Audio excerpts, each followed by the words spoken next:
Madison's point of view. Kasalukuyan akong nagtitake ng order nang biglang tumayo at tumingin sa akin ng isang lalaking matangkad, matipuno at hindi ko maikakailang gwapo na parang artista. "Gusto mong magpakasal ako? Then I'll marry her." Sambit nito sa ginang nakausap at sabay turo sa akin. Napaturo tuloy ako sa sarili ko. Ako ba? Sir? Tanong ko sabay tingin sa paligid ko. Nakita kong pagngiti niya tumango sa akin. "Yes, ikaw nga. Marry me." Ulit pa niya. Pero hindi yun pakiusap, kung hindi utos. Napakunot ako ng noo. "Ay, sir, hindi ako interesado sa'yo. You see, nagtatrabaho lang po ako rito as waitress." "O sige, pakasalan mo siya." Utos naman ng ginang na nakaupo. "Hindi ako tututol. I don't care kung sinong gusto mong pakasalan uno. Basta't maikasal ka lang bago ka mag-30. Napasinghap ako ng bahagya. Hindi ko alam kung matatawa ba ako o matatakot sa sitwasyong nasasaksihan ko ngayon. Simpleng pag-abot lang sana ng menu ang pakay ko. Tapos heto at may nag-aalok na sa akin ng kasal? "Ay ma'am, sir, hindi po talaga ako interesado." Nangingiti kong sagot, sabay iling. "Nagtatrabaho lang po ako rito as waitress. Saka wala sa isip ko na maging instant wife ako." May ilang taong nagbubulong-bulungan. Ang iba naman, napapasinghap. Ang iba natatawa. Napailing na lang ako dahil sa mag-inang to na tila ba ginagawang biro ang pagpapakasal. Narinig ko ng malalim na buntong hininga ng lalaki na tila hindi nagustuhan ang sinabi ng ginang. Mukhang naghahanap lang siya ng way para hindi maikasal. At ako ang ginawa niyang shield. Ba't nadamay pa talaga ako, no? "I'm serious, mom." Mariing sambit ng lalaki. "You want me to marry someone? Fine. I'll marry her." Parang bigla akong nanlamig. Ako? Ako talaga? "Ay sir, may iba pa pong babae dito sa restaurant na." "Gusto mo ba ng dagdag na sahod, iha?" Singit bigla ng ginang na may malamig na tingin, pero matalim ang ngiti. "Or bonus, basta't maikasal ko lang tong anak ko bago mag-30. Kahit sino babae pa yan, at kahit ikaw pa ay willing akong magbayad." Nanlaki ang mga mata ko. "Ha? Ma'am, hindi po ako nabibili." Hindi ko na naituloy ang sasabihin ko nang biglang lumapit sa akin si lalaki at bumulong. "Hindi kita binibili. I'm offering a deal. Clear, legal, and mutually beneficial. Kung papayag ka." Sambit niya sa akin habang nakatitig ng diretsyo sa mga mata ko. Ako naman ay nakatitig lang din sa kanya, tila hindi ko naiintindihan ang sinasabi niya. Ang gwapo kasi, nakakatulala sa malapitan. Hindi ko magets, sir." Tugon ko ng pabulong rin. Nakita kong tumingin siya sa kanyang wristwatch bago niya ako mahigpit, pero maingat na hinila palayo sa harap ng ginang. "Come, we need to talk somewhere quieter." Mahinang sabi niya. "Sir, bawal po yan. May shift pa ako eh." Pero hindi niya ako pinakawalan. Paglingon ko, nakamasid ang ginang. Nakataas ang kilay at nakangiti na parang natutuwa pa siya sa nangyayari. Pagdating namin sa isang sulok na walang nakakarinig, sa kanya binitawan ng kamay ko. Huminga siya ng malalim na para bang ang laki ng problema niya. "I'll pay you 1 million pesos. Napakurap ako. "Ha? 1 milyon? 1 million. Papakasalan mo ko for 1 year.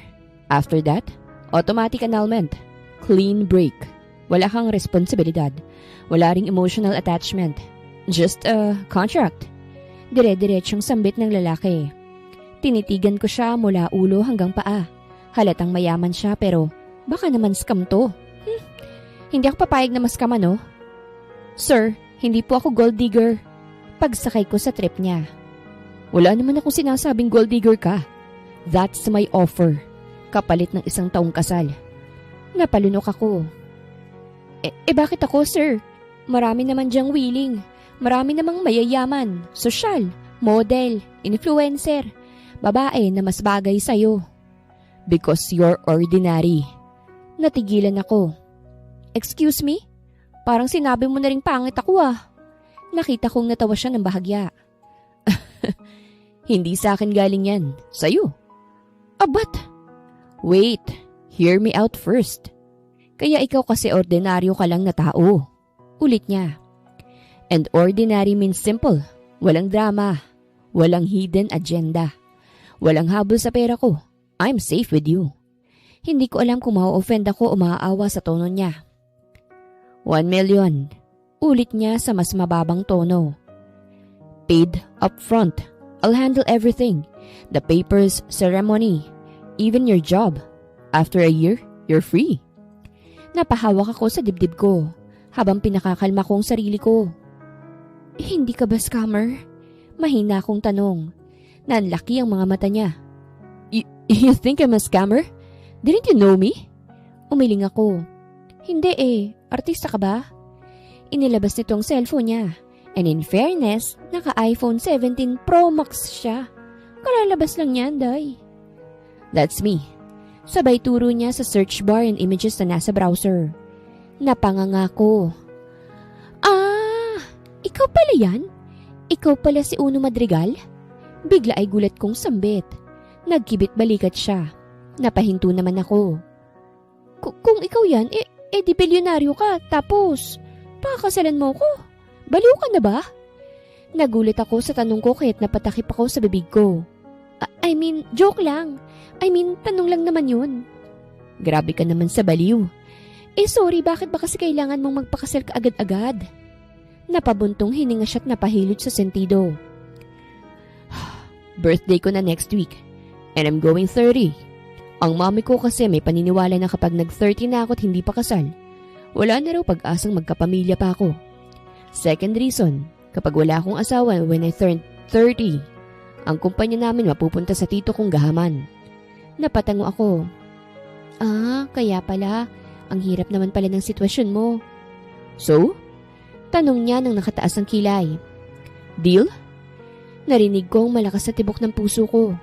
Hindi ko alam kung kaba, takot, o dahil masyadong malapit ang tingin ni Uno sa akin. Pero kahit anong pilit kong iwasan, hindi ko maalis ang mata ko sa kanya. 1 million.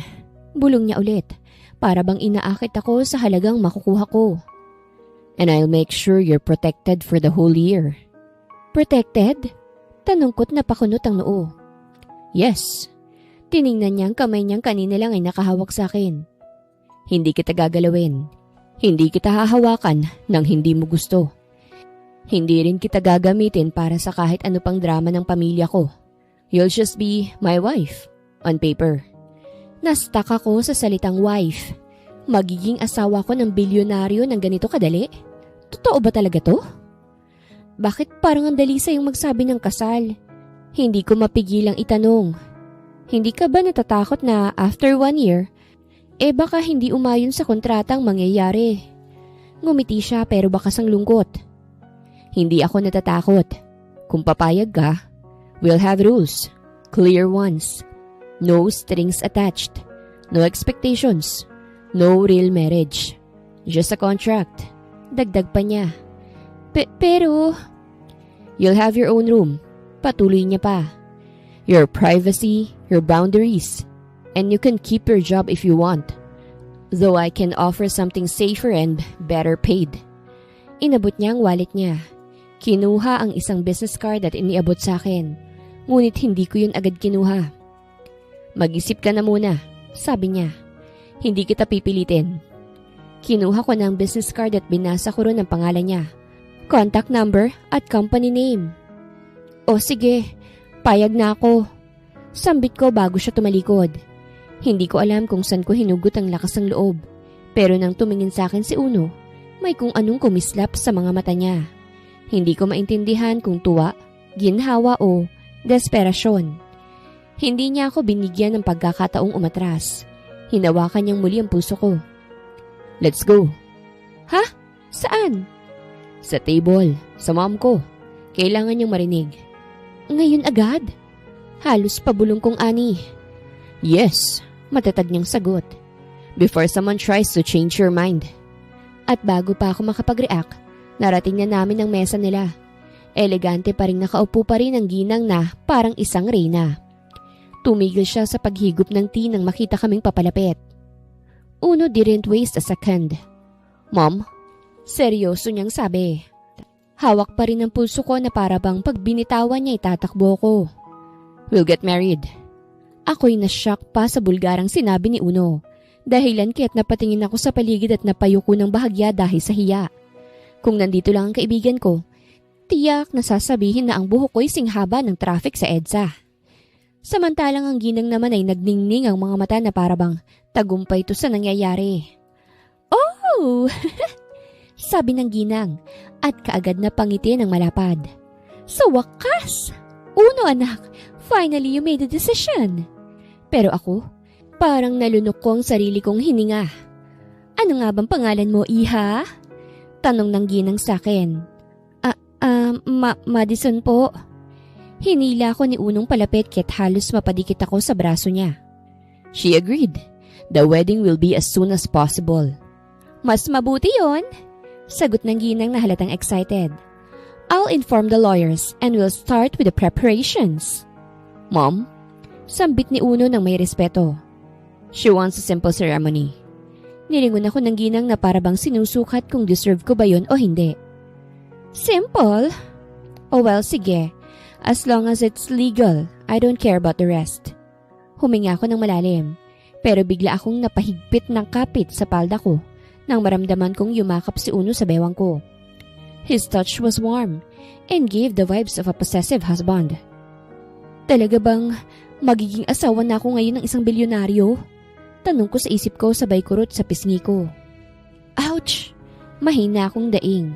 Napatingin si Uno sa akin. Why did you do that? Tanong nitong naguguluhan. Baka kasi panaginip lang eh. Sabay kamot ko sa pisngi ko. Natawa naman si Uno. You're silly. Yes, it's not planned, but it's certainly not a dream, Madison. Pagbasa niya sa nameplate ko. Ang gwapo lalo ng bilyonaryo mapapangasawa ko. Okay, sige, bahala na si Batman. Kinabukasan ay muntik ko ng ibagsak ang cellphone ko nang makita kong sarili kong mukha sa social media. Hashtag, Uno Madrigal engaged. Hashtag, mystery girl. And hashtag, the lucky waitress. At sa comment section, either pinupuri ako, kinaiinggitan ako, o iniinsulto ako ng mga taong hindi ko naman kilala. Kaya't nang dumating si Maxine sa apartment ko, halos isampal niya sa mukha ko ang screen ng phone niya. OMG! Madison! Tili niya. Girl, siya yung billionaire na Madrigal. As in, Madrigal Tech Group. As in, the man of everyone's dreams. Alam mo bang may fanbase siya? As in, literal na may mga Mrs. Madrigal Club. Napaupo ako sa sofa at halos mapatid ang hininga ko. Hindi ako swerte, Max. Wala akong naging choice. 1 million daw ang ibabayad sa akin once na makasal kami. Teka lang. Umupo siya sa tabi ko habang hawak pa rin ang phone niya. You're telling me, pumayag kang pakasalan ng isang bilyonaryo dahil kailangan mo ng pera? Tumango ako at masakit yun sa pride. Kailangan ko ng pera para matubos ko na yung lupang iniwan nila mama at papa. Ayokong makuha yun ng pinagsanlaan ng mga walang kwenta kong kamag-anak. Kung hindi ako kikilos, mawawala na yun sa akin. Natahimik si Maxine at napanguso siya dahil nalulungkot para sa akin. Mads, mahina niyang sabi. Dapat sinabi mo sa akin para nakapag-ambag man lang ako pambili ng, ewan ko, isang dakot na lupa o kahit pandagdag sa interes man lang. Napangiti ako kahit papano. Ano ka ba? Ayoko namang utangan ka. Problema ko ito eh. Pero hindi mo naman kailangang magpakasal sa isang walking bank account. Bulalas niya. Baka mamaya may hidden camera sa mansyon nila. O kaya may kailangan ka pang pirmahan. Wait, may pinirmahan ka ba? Max, huminga ako ng malalim. Meron dahil may kontrata. Nabitawan niya ang phone niya. Hala? Seryoso? May pa-contract signing pa kayo? Tumango ako. Yes, ang nakalagay doon magpapakasal ako sa kanya at kailangan umabot kami ng 1 taon. No strings attached. Then maghihiwalay kami. We will process the annulment. Wow! Bulong niya sabay hawak sa sentido niya. Alam mo bang hindi ko alam kung gusto kitang sampalin o yakapin ngayon? Napahiga ako sa sofa. Ako rin. Hindi ko alam kung tatawa ba ako o iiyak.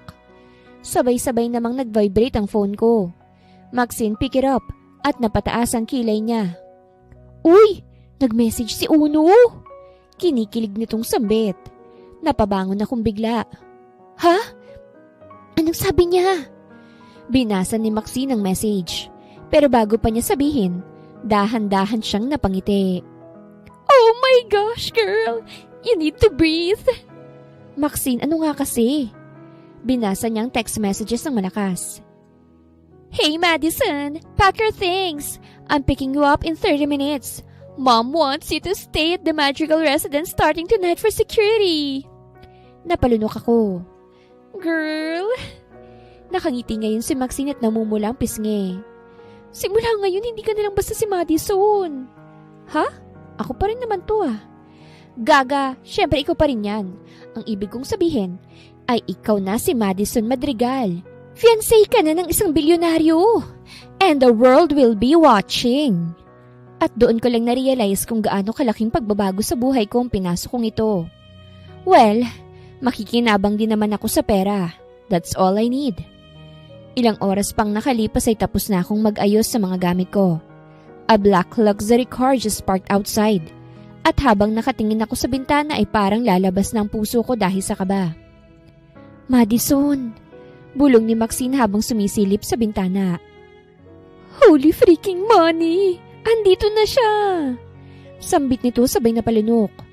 Girl, ang linis ng kotse. Kita mo yung reflection mo. Mas malinaw pa sa utak mo. Tumigil ka nga. Natatawa kong sagot habang isinasara ang maleta. Nakakahiya, hindi man lang ako nakapagbihis ng maayos. Dagdag ko pa. Tingin ko wala siyang pakialam kung nakahoodie ka. Mukha ka namang tao pa rin. Maxine! Pinanlakihan ko siya ng mga mata. Joke lang, hindi ka naman mabiro. Okay ka naman, Frenny. Maganda ka pa rin. Pambobola nito sa akin bago tuluyang may kumatok sa pintuan. Nagkatinginan kami ni Maxine. Ako na. Pag-aalok niya't kaagad na nagtungo sa pintuan at binuksan yon.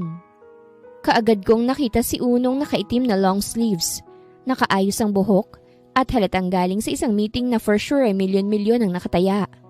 Pero nang nakita niya ako ay bahagyang lumambot ang tingin niya. Hi Madison, bati niya. Ready ka na ba? Tanong nito sa akin. Ramdam ko ang kaba ko na parang gustong tumalo ng puso kong palabas. Oo, sandali lang ah. Sambit ko saka inabot ang maleta. Hindi pa man ako nakakapag-adjust ay inabot niya na yon mula sa kamay ko. Si Maxine namang sa likod ko ay napapabulong. Lord, bigyan mo rin ako ng ganitong jowa, please. Pinanlakihan ko ng mga mata si Maxine dahil baka marinig ni Uno at baka kung anong isipin nito. Let's go. Sambit ni Uno saka tumingin sandali kay Maxine. Thank you for helping her. Kumaway si Maxine na para bang artista ang kaharap niya. Paglabas namin ay binuksan agad ni Uno ang pinto ng sasakyan para sa akin. At doon ako napatitig. Sir, Uno, hindi mo naman kailangang pagbuksan pa ako ng pinto. It's part of the deal. Sagot niya. I'll take care of you for the whole year. Ngumiti na lang ako ng bahagya saka pumasok na sa loob at umupo sa passenger seat. Pagkatapos niyang umikot at sumakay sa driver seat, ay sinara niya ang pinto. Nang makapasok siya, saglit niya akong tiningnan. Are you nervous? Tanong niya. Sino bang hindi kung ganito kabilis lahat ng pangyayari? Sagot ko. Don't be. Binuksan niya ang seatbelt. Yumuko ng bahagya at siya mismo nagkabit ng seatbelt ko. I told you, I'll protect you. From now on, bulong niya habang umaandar kaming paalis. You're Madison Reyes, fiancé of Uno Madrigal. Nakangiti niyang sambit na siyang nagpagaan ng loob ko. Nagsimula na ring umandar ang kotse papalayo sa dati kong apartment. Hindi ko alam kung ilang minuto o oras ang naging biyahe namin dahil nakatulog ako. Nagising na lamang ako nang tapikin ni Uno ng bahagya ang balikat ko. Sorry. Paghingi nito ng pasensya. Get ready yourself. Malapit na tayo. Dagdag pa nito kaya't inayos ko ng upo ko at pati na rin ang sarili ko. Dahan-dahan namang bumagal ang sasakyan sa harap ng isang iron gate na sobrang taas. Pagkas ka ng guard sa QR ID ni Uno, ay bumukas yun ng dahan-dahan na parabang tulad sa isang palasyo. At nang tuluyang pumasok ang kotse ay literal na napabukang bibig ko. Uno, bulungkot hindi ko napigilang magtanong. Mansion ba to o palasyo? Nakikita ko ngayon ang malawak na garden at may ilaw na parang sa 5-star hotel. Fountain na mas maganda pa sa nakikita ko sa sentro ng syudad. May mga halaman, may pool, may driveway na parang runways ng airport.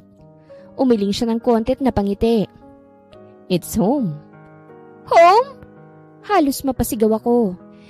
Parang isang palasyo na ito na sobrang lakit ganda eh. Hindi siya sumagot, pero narinig kong mahina niyang tawa.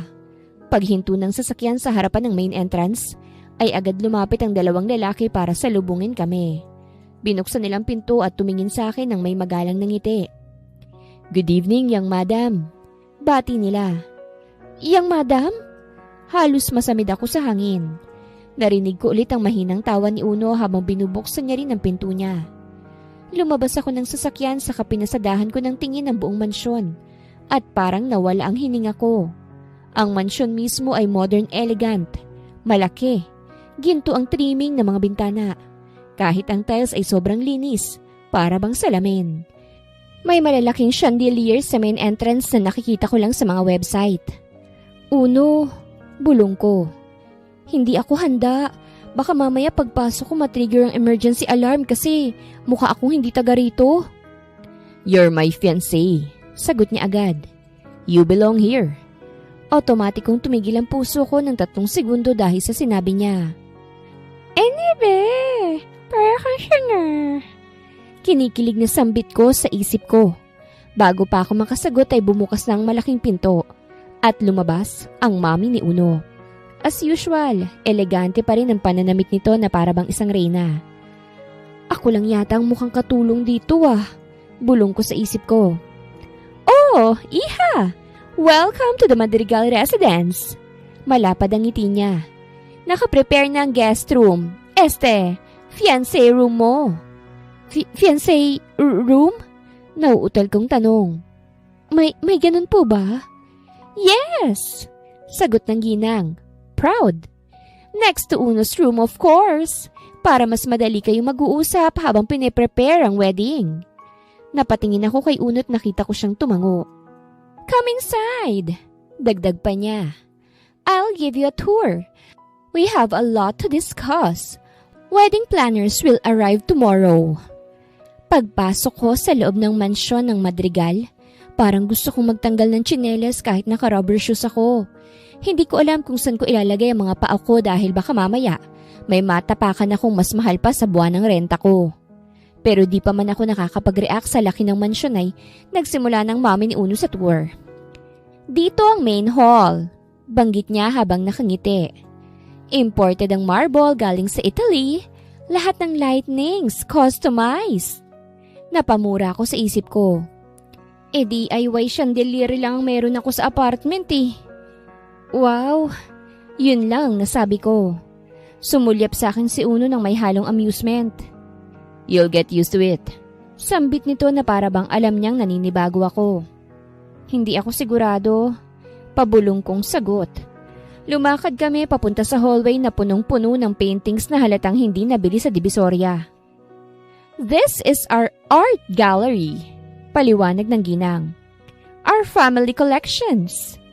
Tumingin ako sa isang painting at isang babaeng nakatalikod habang hawak ang violin. Ang presyo nito siguradong mas mahal pa sa buong barangay namin. Tara na sa next room, sambit ni Uno. Naglakad kami papunta sa isang malaking living area. Komportable naman ang lugar pero eleganteng-elegante. Parang hindi living room, parang pang magazine. This is where we entertain guests, dagdag ng ginang. But of course, iho, after the wedding you'll have your own private lounge. Wedding? Bulong ko. Parang ang bigat ng salitang tumatarak sa dibdib ko. Sunod na dinala nila ako sa dining room. May mahabang mesa. Pang royal banquet. Tapos, sa back garden. May pool, may gazebo, may mini lake, at isang maliit na greenhouse. Pero ang pinaka nakakuha ng atensyon ko ay ang pag-akyat namin sa second floor.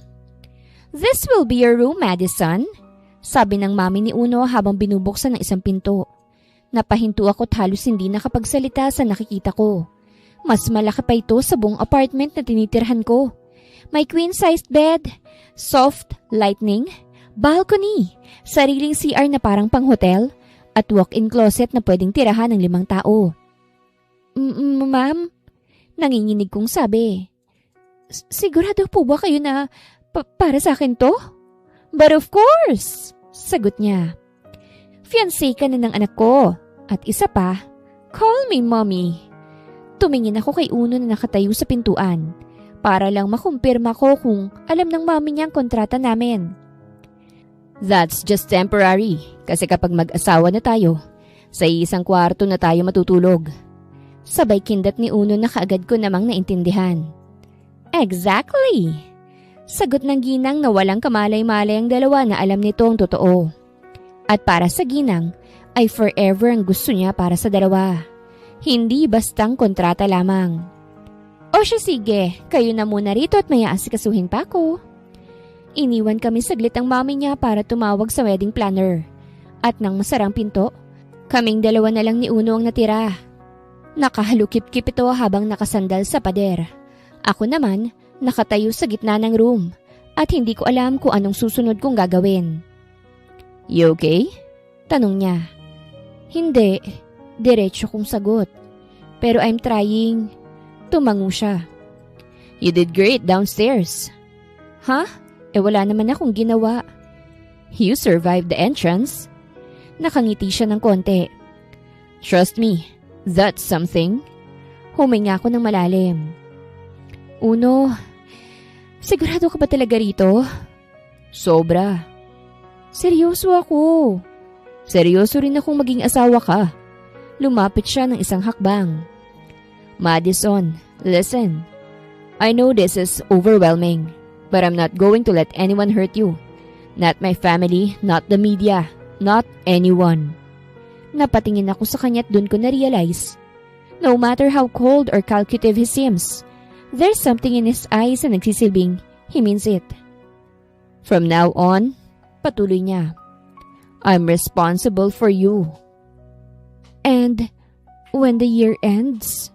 Tanong ko na halos pabulong. He paused. Then I'll set you free.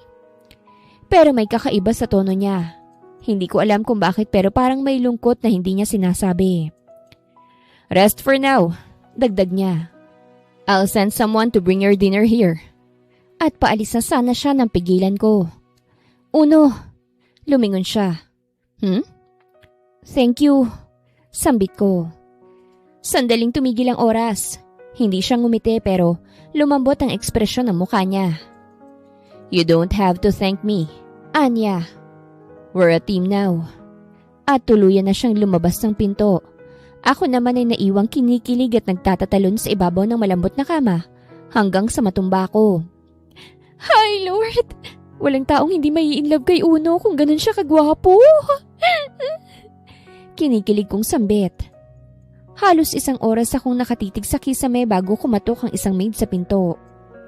Ma'am Madison, Sir Uno is requesting you to join them for dinner. Kinabahan agad ako. Nag-ayos ako ng bahagya. Binrush lang ang buhok. Inayos ang damit. Tapos ay huminga ng malalim bago lumabas ng room. Pagbaba ko sa hagdan, nando doon si Uno. Nakahawak sa railings. Waiting for me. The way a groom waits for a bride sa altar. You're on time. Malumanay niyang sambit. Sorry kung naghintay ka. Nahihiya kong sagot. Hinawakan niyang likod ko upang alalayan ako. Oh my gosh, ramdam kong init ng kamay niya. Let's go, sambit niya. Pagpasok namin sa dining hall ay muntik na akong umatras. Sa mahabang lamesa ay napakaraming pagkain. Nang tingnan ko kung sinong naroroon, nakita ko ang mami ni Uno. Isang lalaking nasa 50s na ang edad at isa pang lalaki na tila kaedad lang ni Uno. Oh, Madison! Iha! Bati ng mami niya. Come sit together with Uno. Sabay kaming naglakad ni Uno patungo sa upuan. Saka prenteng umupo. Nang mga oras na yun ay ramdam ko kagad ang bigat ng mga tingin ng dalawang lalaki na para bang sinusuri ang pagkatao ko. I'm Uno's father. Since hindi pa naman kayo kasal ng anak ko, you can call me Uncle Fred. Pakilala ng may edad na lalaki. So you're the woman Uno decided to marry? Walang emosyong sambit nito. Yes po. Sagot ko habang pilit na pinakakalma ang sarili ko. Tell me, what do you do for a living? Tanong pa nito habang nakatingin ng diretso sa akin. Waitress po. Napahinto sa paghiwa ng karne si Uncle Fred. Dahilan kaya't napatingin ako kay Uno na tinanguan lang ako na para bang sinasabi niyang okay lang at maging totoo ako sa sarili ko. Oh, a waitress? Simpleng reaksyon lamang yun pero ramdam kong panguhusga sa tono nito. Pero bago pa ako malusaw sa kanya ay nagsalita si Uno. She works hard. Diretsyong sambit ni Uno at ramdam ko sa tono niya na para bang pinoprotektahan niya ako. And she's smart. Dagdag pa niya. And decent. And honest. Ilan lang yan sa mga katangian niya na nagustuhan ko sa kanya. Lihim akong napakislot sa kung papaano akong ipakilala ni Uno. Ganun niya ako ipagmalaki? Now I wonder if it's part of the show. Ang mami naman ni Uno, ngumiti. That's lovely to hear, Iho. Sambit nito habang nakatingin sa akin. At kitang-kita ko sa mga mata niya na totoo ang ngiting yun. Pero ang lalaking kaedad ni Uno ay peking umubo ng may pahiwatig. Waitress? Interesting choice, Uno. Very mindful. Sambit nito. I don't care what you're saying, so keep your comments to yourself, Brent. Malamig na sagot ni Uno. Easy, cuz. Tila nangaasar nitong sambit. Napaawang ang labi ko. Kung ganun ito siguro ang pinsan na tinutukoy ni Uno, nakaagaw niya sa pagmana ng kumpanya nila. Madison, bigla ay tawag sa akin ng daddy ni Uno. Are your intentions toward my son sincere? Parang tumigil ang puso ko sa tanong na yon dahil kapwa naman alam namin ni Uno ang totoo. Sir, Nakatingin silang lahat sa akin at ramdam ko na tumatagaktak ng pawis ko dahil sa kaba. Pero bago pa ako makapagsalita, ay muling nagsalita si Uno. She's not after my money. Napalingon kaming lahat sa kanya. She didn't chase me. She's not asking for anything. Hindi siya maluho, Dad. Dagdag niya. And I was the one who asked for her to marry me. At doon ko naramdaman ang pag-iinit sa mukha ko. Hindi ko alam kung dahil proud ba siya sa akin o dahil nagalit siya sa mga magulang niya para ipagtanggol ako. Ang mami niya ang unang ngumiti. Well, that settles it. We support the engagement. Sambit nito. Kaagad ko namang napansin ang biglaang pagbabago ng emosyon ng pinsan ni Uno. You sure about that, Uno? Tanong ng pinsan nito na halos nakangisin ng pilit. Marrying someone you barely know? I'd rather marry her than someone who wants my inheritance. Tugon ni Uno ng diretsyo. Doon tuluyang natahimik si Brent. And for the first time tonight, Uno reached under the table para haplusin ang kamay ko.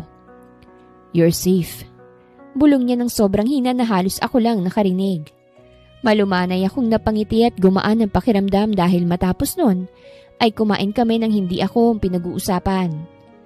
Nang gabi rin na yun na ibinigay sa amin ni Uno ang basbas ng mga magulang niya. Gusto na nilang ikasal kami sa lalong madaling panahon. Rush wedding ang naging eksena.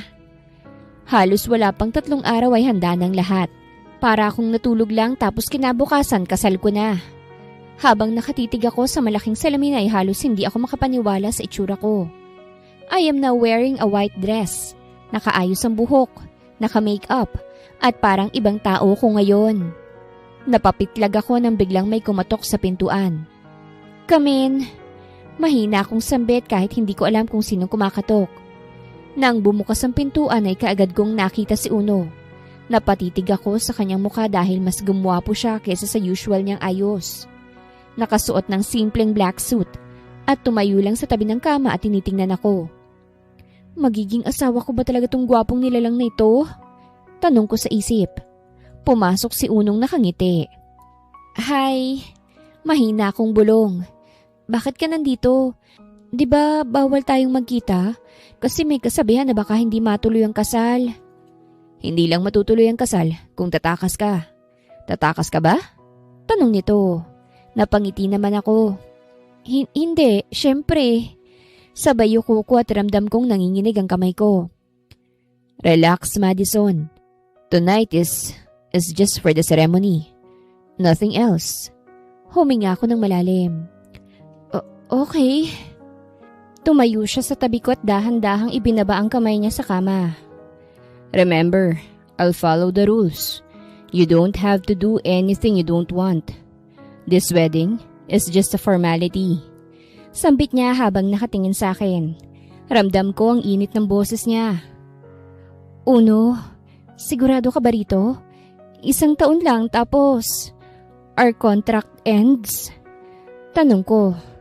Nakita ko na bahagya siyang nag-isip bago tumango ngunit na natiling tahimik sandali. Saka huminga ng malalim. I know what I'm doing and I want you safe. Hindi ko alam kung bakit pero tumulo ang luha ko.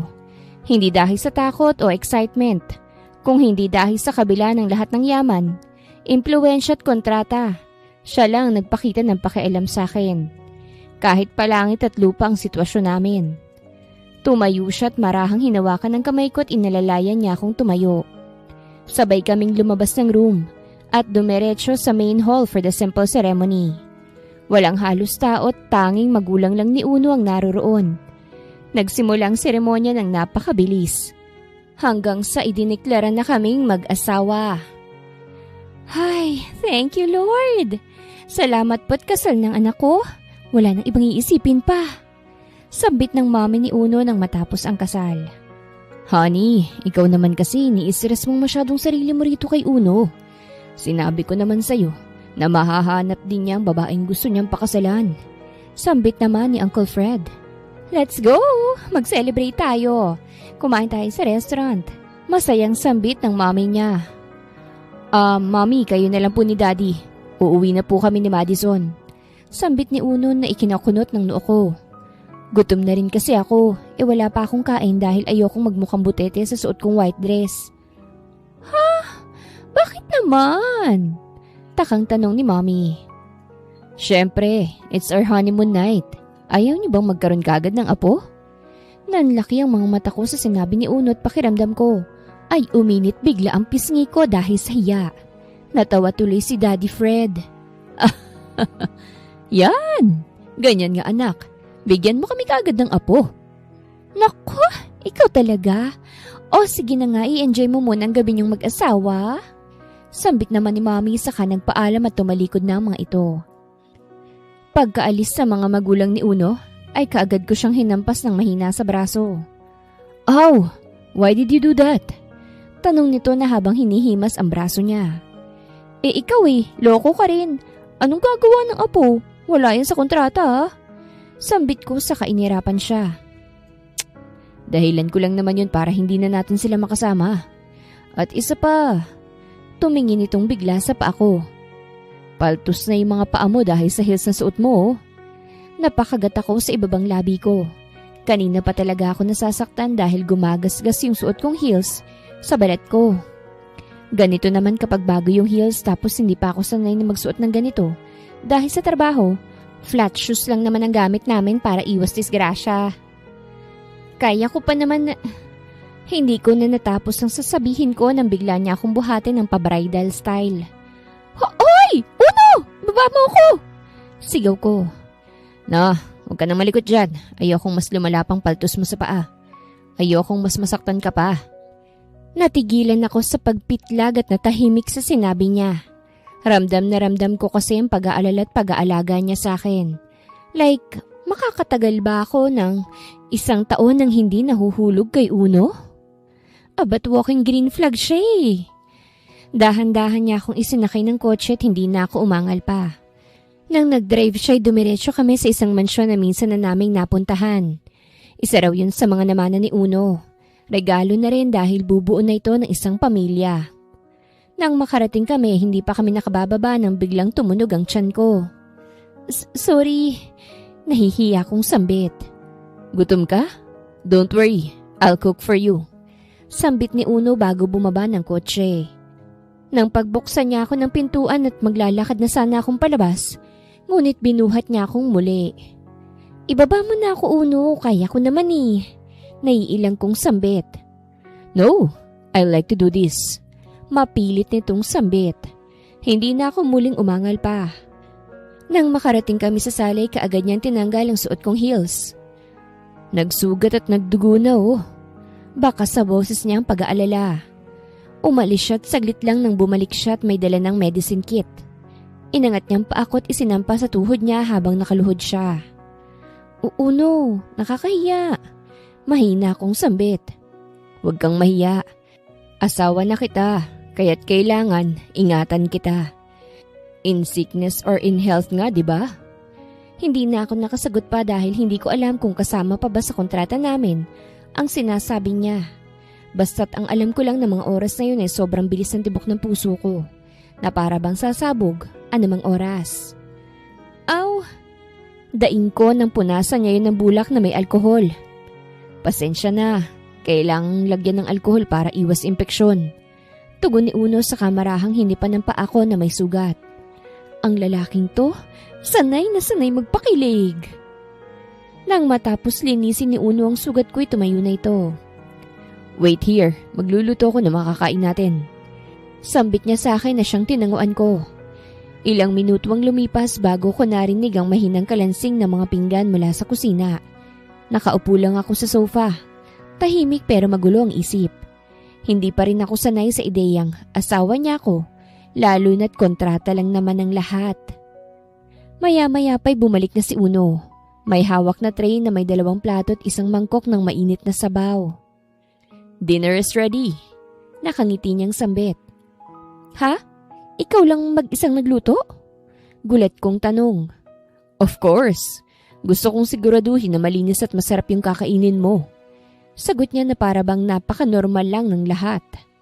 Inilapag niya ang tray sa maliit na mesa sa harap ko.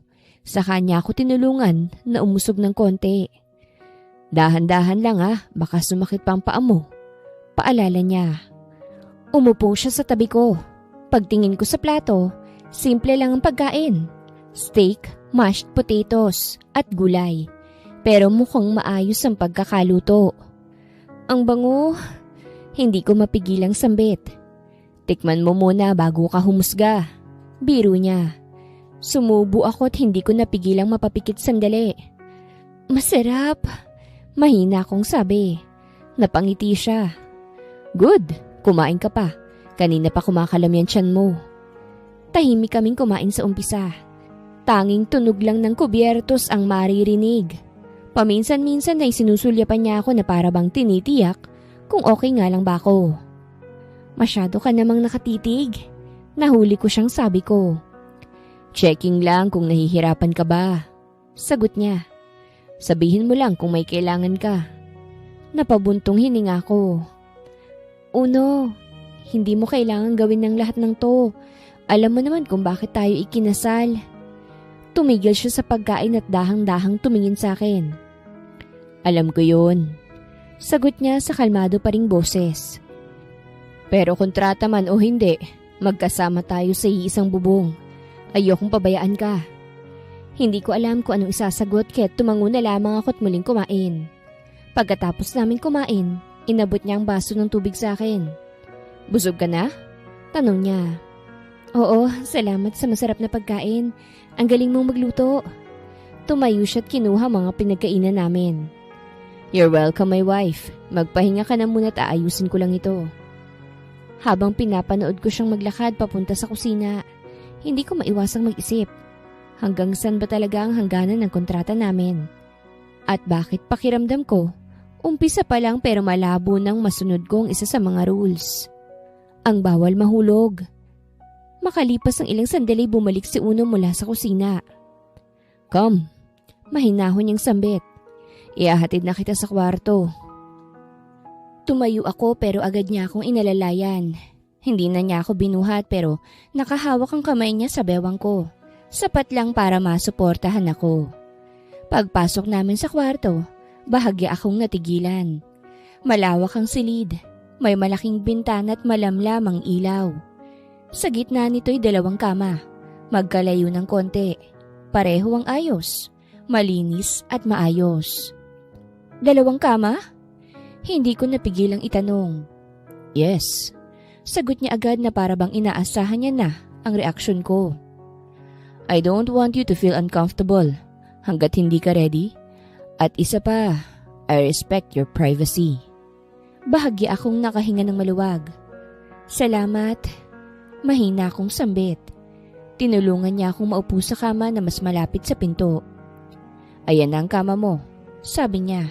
Mas malapit sa CR para hindi ka mahirapan. Muli na naman akong natigilan. Ang dami niyang iniisip para sa akin. Uno. Nagsalita ako pero hindi ko na itinuloy. Sleep well, Madison. Putol niya sabay ngiti. You've had a long day. Salamat, Uno. Tumungo siya sa kabilang kama at humigaron. Tahimik niyang pinatay ang ilaw, maliban sa maliit na lampshade sa gilid ng kwarto.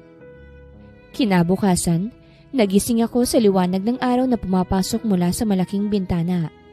Sa sandaling yun, hindi ko malaman kung nananaginip ba ako.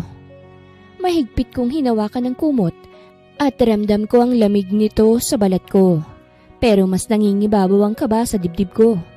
Ito ang unang umaga ko bilang asawa ni Uno, kahit pa kontrata lang ang lahat. Magandang araw mga viewers! Ang kwentong ito ay hatid ng Love Series TV. Salamat sa pakikinig! Tumayo ako at naglakad papunta sa balcony. Bumungad sa akin ang malawak na tanawin, ang pool, ang hardin, at ang buong property.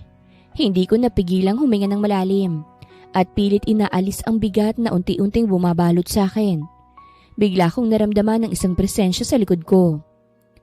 Gising ka na pala? Good morning. Napalingon ako at doon ko siya nakita. Si Uno, nakasimpleng polo at jeans, walang kaarte-arte at parang natural lang sa kanyang mamuhay sa gitna ng karangyaan. Good morning. Mahina akong sagot at pilit pinakakalmang sarili ko. Lumapit siya ng dahan-dahan at tila tinitingnan kung okay lang ba ako. Did you sleep well? Oo, I think. Kibit-balikat kong tugon na halatang nanginginig ang boses. Hindi lang ako sanay sa ganito kalaking kama at kwarto. Bahagya siyang ngumiti. I'll have someone prepare breakfast for you. Downstairs or I can bring it here. Napatingin ako sa kanya nang hindi makapaniwala. Hindi na, sa baba na lang mamaya. Okay, maghahanda na rin ako. Habang kumikilos siya'y napansin kong natural sa kanya ang pagiging kalmado pero alerto. Para bang natural na sa kanya na gawin ang pagsilbihan ako. Pagkatapos namin mag-almusal ay naupo ako sa sofa sa living area. Hawak ang tasa ng kape habang iniisa-isa sa isip ang mga nangyayari. Uno, paninimula ko. Bahagyang nanginginig ang boses. Pwede bang magpatuloy pa rin akong magtrabaho bilang waitress? Ayoko kasing basta na lang maupo rito na para bang wala akong ginagawa. Tumango siya at seryosong tumingin sa akin. I get it. You want to feel normal and productive. Oo mabilis kong sagot. Hindi ako sanay sa ganitong buhay. Gusto ko lang ng routine, kahit simple lang. Saglit siyang natahimik at halatang pinag-iisipan ang sasabihin. Nang muli siyang tumingin sa akin, ay malamig ang mga mata niya pero may halong pag-aalala. Madison, I can't let you go back to being a waitress. Napangiwi ako. Ha? Pero bakit naman? Because I can't risk it. Diretso niyang sagot. Social media, paparazzi, opportunistic people. I won't let anyone get close to you. Hindi ko alam kung dapat ba akong magalit o magpasalamat. Kung ganon, saan ako pwedeng magtrabaho? Tanong ko na pilit pinananatiling kalmado lang ang boses. Tumango siya. I've arranged a position for you in the company. Company niyo? Napapikit ako sa disbelief. Yes, sagot niya. Nothing too stressful. Entry level. My supervision. You'll learn, gain experience, and you'll be safe. Halo-halong emosyon ang bumalot sa akin. Pagkabigla, kaba, at isang hindi maipaliwanag na excitement. Pero hindi naman ako sanay sa corporate world. Pwede bang orientation muna? Bahagya siyang ngumiti. Of course. I'll personally make sure you're comfortable. May mentor ka. Someone you can trust. Napangiti akong bahagya. Salamat, Uno. I really appreciate it. Tumayo siya. Lumapit at marahang ipinatong ang kamay sa balikat ko. You're welcome. You're my wife. I won't let anything harm you. Kahit stress o panganib na pwede namang iwasan. Ayan na naman. Tinawag na naman niya akong wife. Kaya tuloy ang puso ko ngayon. Parang kabayong nagkakarera sa sobrang bilis ng tibok ng puso ko. At ang lakas ng kabog nito. Kinabukasan, nagising ako ng mas maaga kaysa sa normal kong routine. First day ko ngayon sa kumpanya ni Uno. Pagdating ko sa office building ng Madrigal Tech Group, napatingin ako sa taas nito na parabang glass scraper na parabang pang pelikula sa Hollywood. Napalunok ako. Kakayanin ko ba talaga dito? Tanong ko sa isip ko. Pumasok ako sa lobby at sinalubong ng receptionist na nagbigay ng ID at uniform. Welcome, Miss Madison. Sir Uno asked me to show you around. Habang naglalakad kami, naramdaman ko ang tensyon sa paligid. Lahat ay nakangiti sa akin. Ang ilan naman, nagbubulungan pa. Dinala ko sa office ng HR at doon ko nakilala ang mentor ko. Isang babaeng sweet na nakangiti at halatang professional. Hi Madison, I'll guide you through your first week. Don't worry, you'll learn fast. Ilang sandali pa habang nagpapaliwanag siya, naramdaman kong may nakatingin sa akin. Paglingon ko'y si Uno. Nakatayo siya sa gilid ng pinto, nakasandal at nakamasid. Uno, napabuntong hininga ko sa sarili ko. Seryoso ba to? Hindi ako sanay sa ganito. Tumango siya na parang nakikinig sa bawat salita ko. You'll adapt. I'll make sure no one takes advantage of you. And you'll learn. You're smart. Habang naglalakad ako kasamang mentor ko sa office, naramdaman kong kakaibang halong kabat excitement. Hindi biro ang trabaho sa isang bilyonaryong kumpanya. Pero ramdam ko, hindi ako basta-bastang iiwan ni Uno. At sa gitna ng mga bagong faces, high-tech gadgets at corporate world, narealize ko na hindi akong ordinaryong waitress ngayon. Ngayon, bahagi na ako ng mundo ni Uno. At kahit kontrata lang ang dahilan, ay ramdam ko ang bigat ng responsibilidad at may konting thrill sa bawat hakbang na ginagawa ko sa loob ng Madrigal Tech Group. Halfway through my first day at the Madrigal Tech Group, inihatid ako ng mentor ko sa cafeteria para sa lunch. Ang daming tao, mga high-level executives, assistants, interns. All eyes subtly glued on me. Huh? She's really his wife? Rinig kong bulong ng isang babae sa tabi ng table habang pinanonood kami. Baka naman prank lang. Sabay tawanan nila. Pinilit ko na lamang na ngumiti at huwag pansinin ang mga sinasabi nila. Pero hindi maiwasang mapansin ang tensyon sa paligid. Hindi lang ako ordinary na bagong empleyado ngayon. Uno makes sure that no one can bully me saying that I'm his wife. Not knowing na lalo yata akong mapag-iinitan. Habang kumakain ako ng salad, naramdaman kong humina ang ingay sa paligid. Tumingin ako at nakitang isang babaeng pumasok sa cafeteria. I know her. Noong nag-research ako patungkol kay Uno, ay siyang balibalitang ex ni Uno. Si Isabel, na isang modelo at artista. Sakto rin naman ang pagdating ni Uno sa tapat ng lamesa ko kaya't nagkaharap sila. Uno, long time no see. I didn't know na sa cafeteria ka na lang pala kumakain, ha? Halatang halong may pangungutya ang boses ni Isabela. Napalingon si Uno sa kanya. Calm as ever. Pero ramdam ko ang tensyon sa paligid. Isabela, what are you doing here? Malamig niyang tugon. Just visiting. Sagot na Isabela at halos ngumiti ng mapanukso. Nabalitaan ko kasi na you brought someone here. Naramdaman kong parang gusto kong lumihis at magtago sa ilalim ng table. Hello po. Mahina akong bate habang hawak ang salad bowl na parang pang shield ko. Uno, seriously? Tanong ni Isabela habang nakatayo sa harap ng table. She's a waitress before, right? And now she's your wife? Nagkaroon ng katahimikan sa cafeteria at halos lahat nakatingin sa amin. Pero bago pa ako mapahiya ng lubusan, ay naglakad si Uno palapit kay Isabela at tinitigan ito sa mga mata. Yes, she is my wife. At kung sino mang mananakit sa kanya, ako ang makakalaban. So better stay away from her. Sambit ni Uno na may halong pagbabanta. Hindi makapaniwala si Isabela at nagkibit balikat. Wow! I guess money really does change people, huh? Sarcastic nitong sambit bago tuluyang umalis. Ilang linggo nang lumipas at naging maayos ang takbo ng trabaho ko sa kumpanya ni Uno. Unti-unti akong nasanay sa bagong mundo. Mga meetings, deadlines, at corporate etiquette. Nakakapagod, oo, pero kahit papano, pakiramdam ko may sarili na akong lugar. Hindi lang ako ang fiancé ni Uno Madrigal, kung hindi si Madison na may silbi. Isang gabi, sabay kaming umuwi ni Uno mula sa opisina. Akala ko tahimik lang ang gabi. Simpleng hapunan at pahinga. Pero pagdating namin sa bahay, agad naming nadatna ng masiglang boses sa loob. Naroroon ang mga magulang ni Uno. May mahabang mesa na puno ng pagkain, halatang pinaghandaan. May mga kasambahay na abala, at ang buong bahay ay puno ng ingay at halakhakan.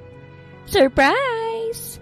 Masayang sambit ng mami ni Uno nang makita niya kami. Nagpasalo-salo kami. Matagal na rin tayong hindi nagsasama-sama. Napangiti ako ng pilit at nagmano. Ganon din naman si Uno.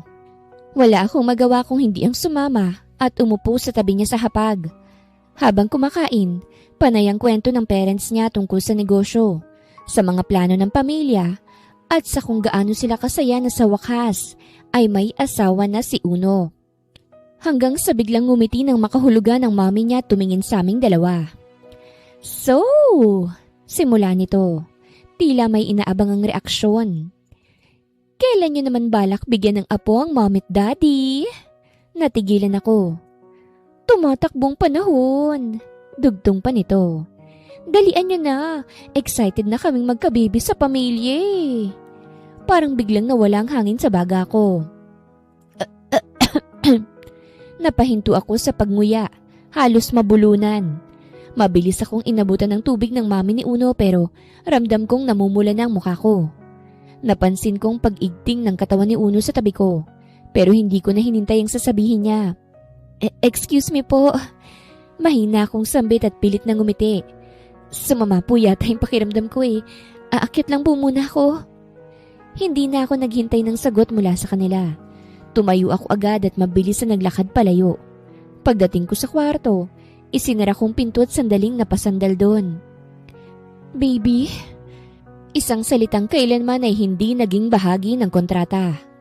Umupo ako sa gilid ng kama habang hawak ang dibdib na parang hinihingal pa rin. Paano kung malaman nilang totoo? Paano kung dumating ang araw na kailangan naming ipaliwanag ang lahat? Ilang sandali pa, narinig kong mahinang katok sa pinto. Madison.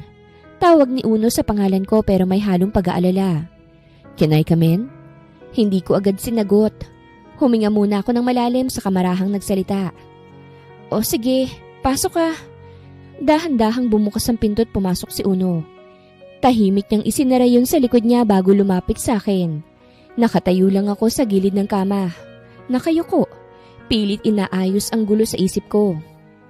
Sorry. Agad niyang sambit. I didn't expect that. Umiling ako. Hindi mo kasalanan. Sagot ko. Kahit ramdam kong nanginginig pa rin ang dibdib ko. Hindi lang ako handa kanina. Lumapit siya ng konti, pero huminto sa tamang distansya. You don't have to explain anything. Dagdag niya. Not to them, not to me. Napatingin ako sa kanya. Pero, paano kung paulit-ulit nilang itanong? Hindi naman tayo pwedeng magsinungaling habang buhay. Saglit siyang natahimik. Kita ko ang pag-igting ng panga niya bago siya huminga ng malalim. I'll handle it. Mariin niyang sabi. I'll talk to them. I won't let them pressure you. Uno. Mahina akong tawag. Contract or not, dugtong niya. Wala sa usapan ng baby. And I won't cross that line. Tumulo ang luha ko nang hindi ko namamalayan. Hindi dahil sa sakit, kung hindi sa bigat ng pakiramdam na may taong handang tumayo sa harap ng pamilya niya para protektahan ako. Salamat. Mahina akong sambit. Akala ko, mapipilitan tayong gawin ang bagay na yun eh. Umiling siya. Never. Saglit siyang nag-atubili, saka umupo sa kabilang kama. Inilapag niya ang mga siko sa tuhod at tumingin sa sahig. But I need to be honest with you. Dagdag niya. Napakunot ako ng noo. Ano yun? I won't lie to them forever. Sabi niya. Sooner or later, kailangan nating mag-set ng boundaries. Maybe even tell them that we're taking it slow. Tahimik akong tumango. Okay lang yun. Tumayo siya at lumapit sa pinto. Bago lumabas, huminto siyang muli at humarap sa akin. Madison, seryoso niyang sambit. You're safe here, I promise. Hindi ko alam kung bakit pero bago pa tuluyang makalayo si Uno, ay bigla itong huminto at bahagyang ipinilig ang ulo. Napakunot ako ng noo at agad tumayo. O bakit? May problema ba, Uno? Nag-aalala kong tanong. Para kong nahihilo. Tugon niya habang napahawak sa sentido. Bago pa man ako makalapit ng tuluyan, isang kakaibang hilo rin ang biglang pumasok sa akin. Parang umiikot ang paligid, kasabay ng pag-iinit ng katawan ko. Hindi ordinaryong init, kung hindi kakaibang pakiramdam na gumagapang mula dibdib pababa. Wait, mahina akong sambit habang napaupo sa gilid ng kama. Ako rin, nahihilo ko. Mabilis na lumingon si Uno sa akin. Sa unang pagkakataon, nakita ko ang kaba sa mga mata niya. Something's wrong. Seryoso niyang sabi. Kanina pa ba ganyan ang pakiramdam mo? Umiling ako. Hindi, ngayon lang, after dinner. Napatigil siya. Parang may biglang pumasok sa isip niya. Dahan-dahan siyang huminga. Pilit pinatatatag ang sarili kahit halatang hirap. Did you drink the wine? Tanong niya. Oo, konti lang. Sagot ko. Ikaw rin naman, di ba? Napamura siya ng mahina. Damn! Tumayo siya kahit halatang nahihilo rin. Saka lumapit sa pinto't agad akong isinara. Pagbalik niya sa akin, bakas sa mukha niyang matinding pagpipigil. Madison, mababa at mariin niyang sambit. Listen to me carefully. Naramdaman kong lalong umiinit ang balat ko. Ang tibok ng puso ko'y sobrang bilis na parang may sariling isip. I think they slipped something in the wine. Sabi niya. Something's wrong. Nanlaki ang mga mata ko. Ano? Stay here. Mabilis niyang utos. Don't move too much. Pero bago pa man ako makasagot, biglang nanlambot ang mga tuhod ko. Mabuti na lang at mabilis siyang nakalapit at nasalo ko bago ako tuluyang bumagsak. Uno! Mahina akong tawag. Halos pabulong na lang. Hinawakan niya ang balikat ko. At sa simpleng dampi na yon, parang may kuryenteng dumaloy sa buong katawan ko. Pareho kaming napatigil. Nagkatinginan kami. Pareho kaming hinihingal. Parehong may apoy sa mga mata. At pareho naming alam, hindi lang ito simpleng hilo. Damn it! Bulong niya. Pilit inaalis ang kamay niya. This is bad. Mukhang si Maming may gawa. Para sa pangarap nilang apo. Ha? Halos pabulong kong sambit sabay lunok. Paano tayo? Bigla niyang hinawakan ang pisngi ko. Maingat pero mariin. Pinilit kong tumingin sa kanya kahit parehas kaming halatang nahihirapan. Do you trust me? Seryoso niyang tanong. Tumango ako kahit nanginginig. Oo naman. Wala na siyang sinabi.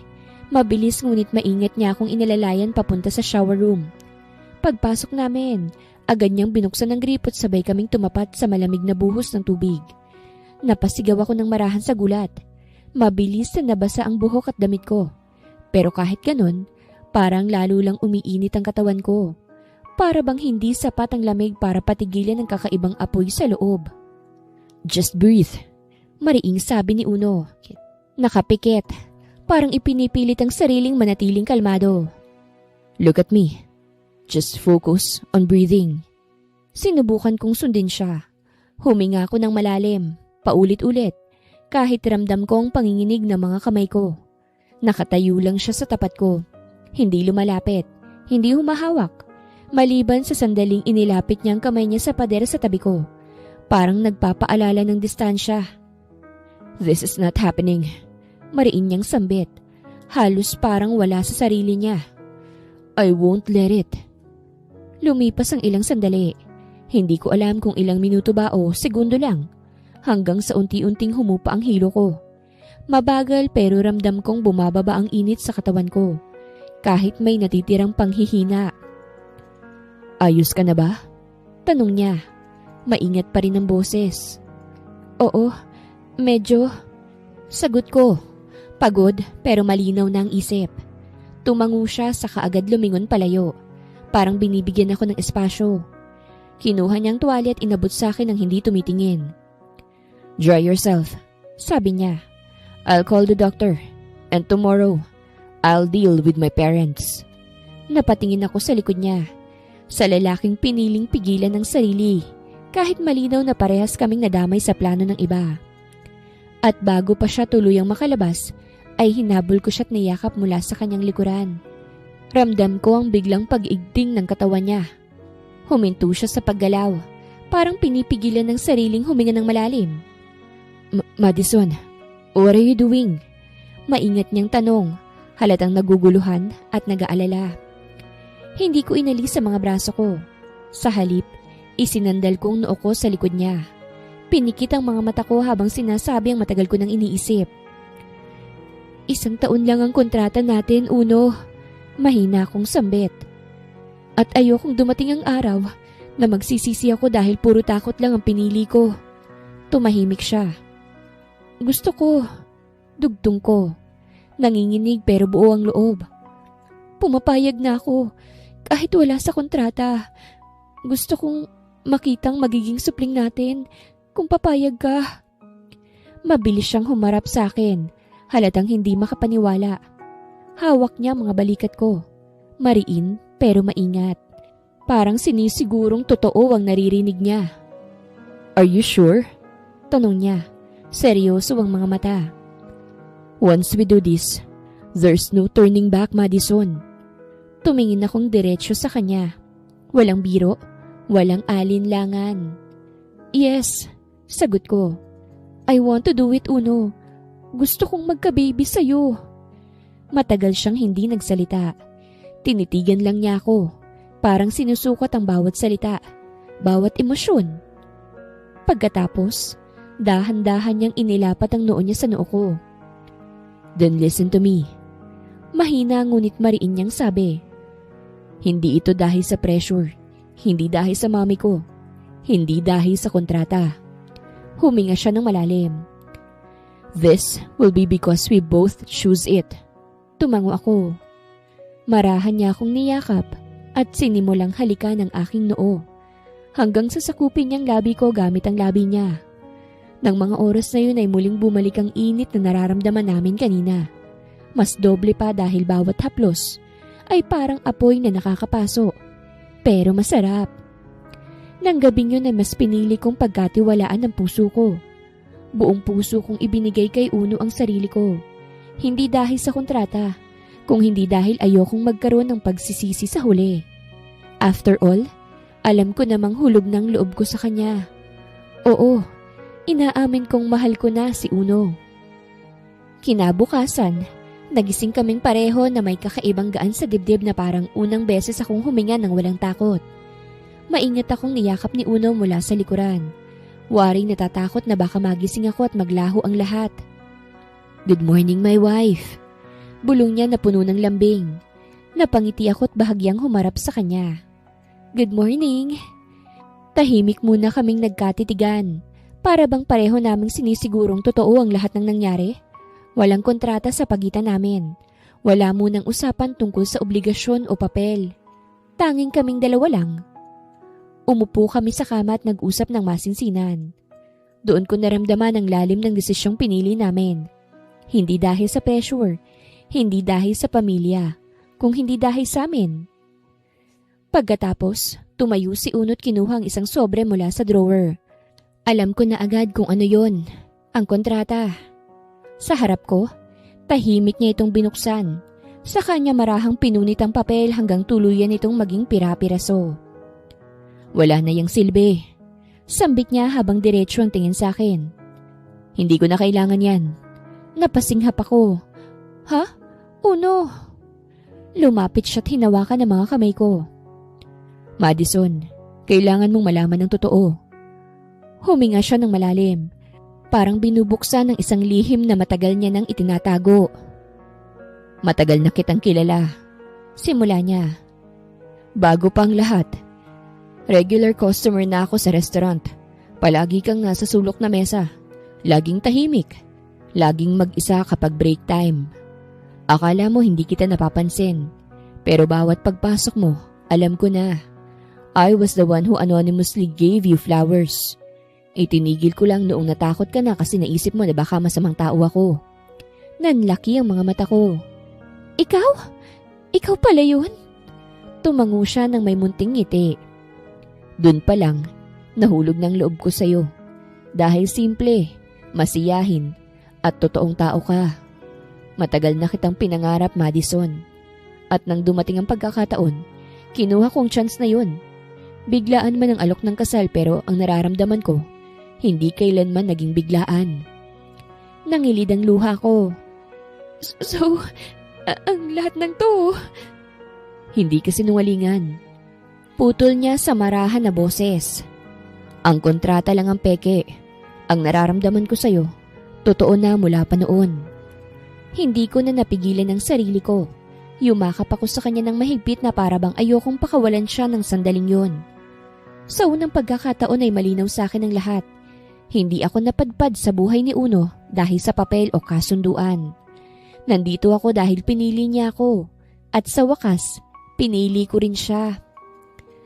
Pagbaba naman namin sa sala ay agad naman naming nadatna ng mami ni Uno sa sala na tila kanina pang naghihintay. May hawak tong tasa ng tsaa. Pero ang mga mata niya ay mapanuri at puno ng pananabik. Nang makita kami nito ay kaagad nitong napansin ang paraan ng pagkakahawak ni Uno sa kamay ko. At ang ngiti sa labi namin na bakas ang totoong saya. Bahagya siyang napatigil, saka unti-unting napangiti. Isang ngiting puno ng kahulugan. So, mahinahon itong sambit, sabay lagay ng tasa sa mesa. Mukhang naging maayos ang gabi niyo, ha? Ramdam kong uminit ang pisngi ko, pero bago pa ako makapagsalita, ay humakbang na si Uno sa unahan ko.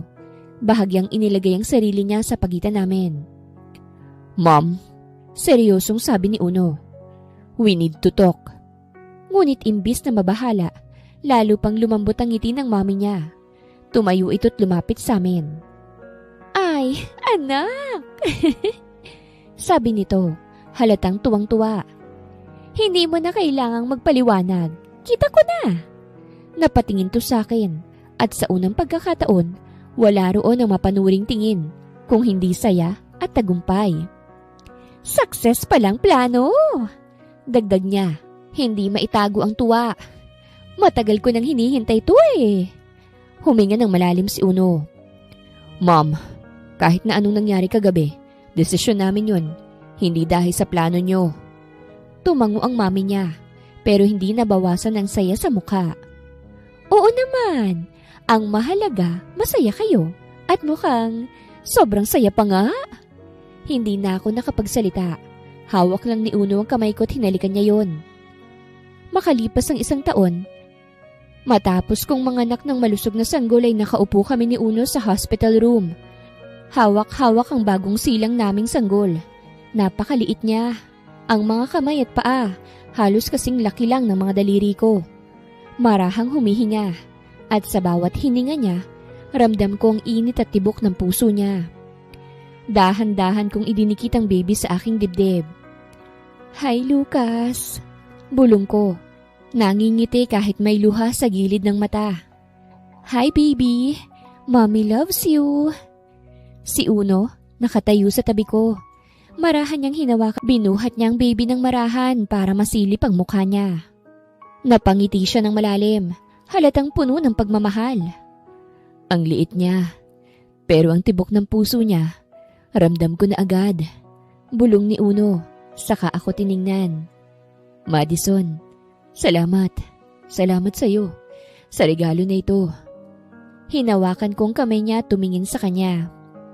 Salamat din sa'yo, Uno, sa lahat ng ginawa mo para sa amin. Tugon ko dahil ramdam ko ang init ng pagmamahal niya sa amin.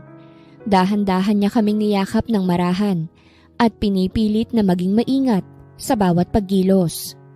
I promise, hinding-hindi ko kayo pababayaan. Ikaw, Madison, at ang mga magiging anak pa natin, mamahalin ko kayo ng higit pa sa buhay ko. Uno, mahina akong bulong habang nakangiti. I love you. I love you too, Madison. I thank God for these blessings. Dahan-dahan niyang dinala ang sanggol sa kanyang mga braso. Hi, little champ. Daddy loves you. Sambit niyang muli habang hinahaplos ang pisngi ng baby. Napangiti ako habang nakatitig sa mag-ama ko. Sinong mag-aakala na ang bilyonaryong biglang inalok ako ng kasal ay ama na ngayon ng anak ko? Grabe, wala na akong mahihiling pa sa Diyos. He gave me 3 in 1. A good and a loving husband, a beautiful child, and a good life that I will cherish forever. Tunay na hindi lahat ng pagmamahal ay makikita kagad sa simula. Minsan hindi natin namamalayan na mahal na tayo ng isang tao dahil sa takot. Ngunit kung kapwa bubuksan ng puso't isipan, magtatagpo ang dalawang puso na totoong nagmamahalan, gaya ng pagmamahal ni Uno kay Madison. Wakas!